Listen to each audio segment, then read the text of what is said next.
Champions লিগের নতুন ফরম্যাটের ড্রটা যখন হয় কিংবা ড্রটা যখন শেষ হয় তারপরে কেউ যদি আপনাকে বলতো ইন্টার মিলান ফাইনাল খেলবে অথবা পিএসজি ফাইনাল খেলবে, এটাকে আপনি বিশ্বাস করতেন?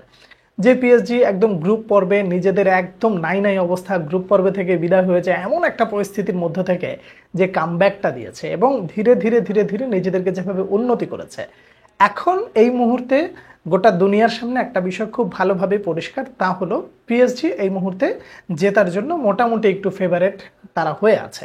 এখন ইন্টার মিলান এই সিজনে যেভাবে খেলে এসেছে, বিশেষ করে বার্সার বিপক্ষে যে খেলাটা দিয়েছে, সেই খেলাটা দেখার পর আপনি কি আসলে ইন্টার মিলানকে খুব বেশি ছোট করে দেখার সুযোগটা পাচ্ছেন? নিশ্চয়ই পাচ্ছেন না। তাহলে বলা যায় দুটো দলই যোগ্য হিসেবে মোটামুটি ফাইনাল পর্যন্ত এসেছে। এখন দুই দলের সামনেই এখন চ্যাম্পিয়ন্স লিগ ছুঁয়ে দেখার, এই শিরোপাটা ছুঁয়ে দেখার জন্য সুবর্ণ সুযোগ। পিএসজির সামনে একটা ইতিহাস, পুরো তাদের ক্লাব হিস্ট্রিতে এখন অবধি একটা চ্যাম্পিয়ন্স লিগ না জেতার যে আক্ষেপ, এই ক্লাব তো একটা মিশন নিয়েছিল, যে মিশনে তারা সফল হয় নাই। মেসি, নেইমার, এমবাপে এদেরকে নিয়ে বিশ্বসেরা অ্যাটাকিং লাইন আপ তৈরি করার পরেও তাদের যে শূন্যতাটা ছিল, সেই শূন্যতাটা দূর করেছেন লুইস এনরিকে। এনরিকে আসলে এই মুহূর্তে যেই সার্ভিসটা দিয়েছেন পিএসজিকে, যেইভাবে মেলে ধরেছে, এইটাকে আসলে বলা হয় যে একজন ব্যক্তির মাস্টার মাইন্ডের কাছে কিভাবে একটা দল নতুন করে সজ্জিত হয়। অন্যদিকে আপনি ইনজাগির কথা ভাবেন, পুরো সিজন জুড়ে তারা যতটা না ভালো খেলার চেষ্টা করেছে, তাদের নিজেদের লিগটাও শেষ, মানে লিগের শেষ দিন পর্যন্ত তারা অপেক্ষা করতে হয়েছে, কিন্তু শেষ পর্যন্ত নাপোলির কাছে হেরেছে। কিন্তু চ্যাম্পিয়ন্স লিগে মোটামুটি তারা যেইভাবে বড় দলগুলোর বিপক্ষে নিজেদেরকে ধরে রেখে আবার সময় মতো যে কামব্যাকগুলো দিয়েছে, সেই কামব্যাকগুলো দেখার পর পিএসজি কি খুব বেশি আত্মবিশ্বাসী হতে পারবে যে এই দলকে আমরা বলে কয়ে হারিয়ে দিব? কোনোটারই সুযোগ নাই। অর্থাৎ দুই দলের কাছে সমান পসিবিলিটি রয়েছে। আপনি গোলকিপিং এর দিকে যদি আপনি তাকান, তাহলে আপনি খুব ভালো করে দেখবেন, একদিকে ডোনারুমা, একদিকে রয়েছে সমার, ডিফেন্সে রয়েছে একদিকে মার্কুইনহোস, আর একদিকে রয়েছে বাস্তনি, একদিকে আশরাফ হাকিমি, অন্যদিকে ডামফ্রিস, মিডফিল্ডে একদিকে রয়েছে নিকোলাস বারেলা, অন্যদিকে ভিতিনহা। আপনি কোনটাকে এগিয়ে রাখবেন, কোনটাকে কমিয়ে রাখবেন? সুযোগ তো নাই।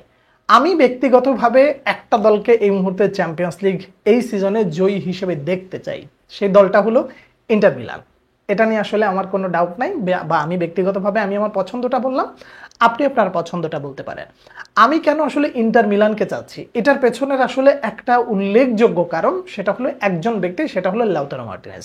এই লোকটার জন্য আসলে আমি চাই চ্যাম্পিয়ন্স লিগ ইন্টার মিলান জিতুক। তার কারণ হলো এই লোকটা আসলে ইন্টার মিলানের জন্য যা করে, সেটা ওয়ার্ল্ড ওয়াইড আসলে ধামাচাপা থেকে যায়। খুব বেশি আলোচনা হয় না, খুব বেশি আলোচনা আসে না। ইনফ্যাক্ট গতবার ব্যালন ডিওরের সময় আপনি দেখবেন যে এই লোকটাকে কিভাবে অবহেলা করা হয়েছে।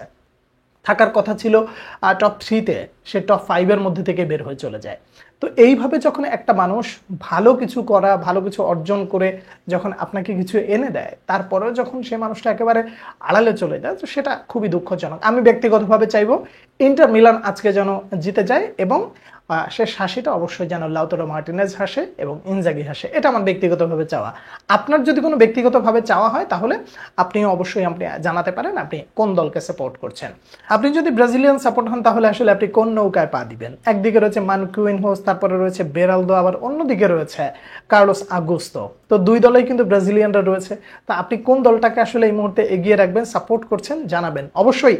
এই ম্যাচটা পিএসজির জন্য যেমন তাদের ইতিহাসের মানে শ্রেষ্ঠ অর্জনটা, অর্থাৎ ক্লাব ফুটবলে তাদের শ্রেষ্ঠ অর্জনটা নিজেদের করে নেয় বা ওই ইতিহাসে নিজেদের নাম লেখানো, সেই সাথে ওসমান ডেম্বেলের জন্য অবশ্যই একটা সেরা সিজন হয়ে থাকবে যদি তারা চ্যাম্পিয়ন্স লিগটা জিততে পারে। তার কারণ তিনি এই মুহূর্তে রয়েছেন ব্যালন ডিওরের টপ কন্টেন্ডার হিসেবে। তো বলা যায় যে পিএসজির জন্য আসলে ম্যাচটা সহজ না হলেও তাদের কাছে অবশ্যই এই জয়টা অনেক বড় গুরুত্বপূর্ণ।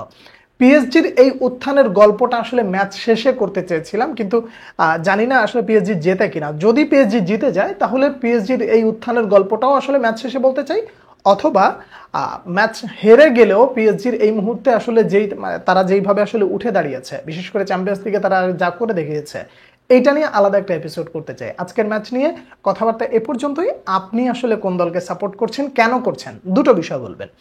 আপনি কেন এই দলকে সাপোর্ট করছেন, কেন করছেন, এই দুইটা বিষয় আমি আপনার কাছে জানার জন্য অপেক্ষায় রইলাম। পরবর্তী ভিডিওতে আবার দেখা হচ্ছে, সে পর্যন্ত অনেক ভালো থাকবেন। আল্লাহ হাফেজ।